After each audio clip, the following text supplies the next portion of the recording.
কেমন আছো তুমি?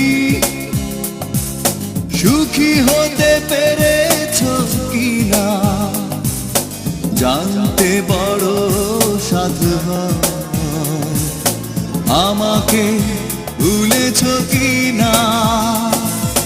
কেমন আছো তুমি? সুখী হতে পেরেছো কিনা জানতে বড় সাধু হয়। আমাকে ভুলেছো কিনা?